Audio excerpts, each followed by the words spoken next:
میں اور آپ جس سوسائٹی میں آج رہ رہے ہیں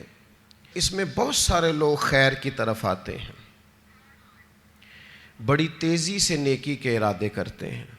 مخلص ہوتے ہیں، اخلاص بھی پورا ہوتا ہے، لیکن نیکی پر ڈٹے نہیں رہتے۔ کچھ دن تو خیر سے کام کرتے ہیں، کچھ دن تو جد و جہد کرتے ہیں، لیکن جتنی تیزی سے وہ آتے ہیں اتنی تیزی سے واپس جاتے ہوئے بھی دکھائی دیتے ہیں۔ کچھ دن تو ایسا ہوتا ہے کہ 5 نمازوں کے ساتھ تہجد بھی شروع ہو جاتی ہے، تلاوت قرآن مجید، ذکر، اذکار، درود و سلام، اور اگر طریقت سے وابستہ ہیں تو شیخ کے بتائے ہوئے اسباق، مراقبہ، ذکر، فکر، ساری چیزیں ہو رہی ہوتی ہیں، لیکن چند دنوں کے بعد محسوس ہوتا ہے کہ جیسے وہ اس رستے سے ہٹتے جا رہے ہیں اور کمزوری دکھاتے جا رہے ہیں۔ امام حسین رضی اللہ تعالیٰ عنہ کی زندگی سے ہم نے جو چیزیں سیکھنی ہیں ان میں سے ایک سبق یہ لینا ہے کہ انسان ڈٹ کے دین پر کیسے کھڑا ہو سکتا ہے۔ آپ یقین کیجئے بہت سارے لوگ ایسے ہیں جو مخلص ہیں، چاہتے ہیں میں دین پر عمل کروں، لیکن صرف اپنی برادری کا مقابلہ ہی نہیں کر پاتے، اپنے دوستوں کے بیچ ہی سٹینڈ نہیں لے پاتے، اپنے گھر کے اندر ہی انہیں کھڑا نہیں ہونا آتا، ذرا سی بھی استقامت نہیں دکھاتے۔ اور آج کل تو ماحول اس طرح کا ہو گیا ہے کہ نوجوانوں کے اندر قوت فیصلہ ہی نہیں، قوت ارادی نہیں، کروں نہ کروں، چلوں نہ کروں، یہ ٹھیک ہے کہ نہیں ٹھیک، آپ بھی بتائیں ایسا ہو سکتا ہے، چلیں آپ بھی، بھئی اتنے مشورے آپ لے رہے ہیں، آپ کر ہی نہیں سکیں گے، آپ میں قوت فیصلہ ہی نہیں ہے، آپ نے طے ہی نہیں کیا آپ نے کس رستے جانا ہے، تو منزل کب آئے گی؟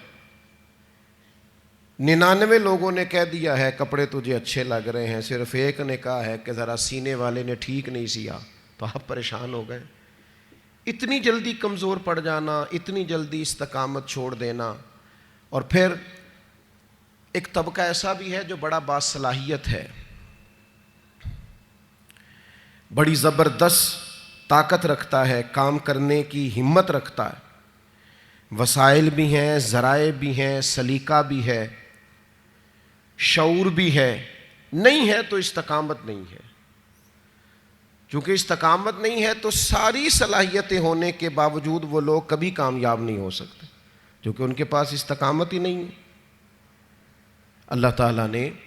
قرآن مجید کے اندر اس بات کو بیان فرمایا ان الذین قالوا ربنا اللہ ثم استقاموا۔ یہ قرآن مجید کا ذرا انداز کریمانہ دیکھیے،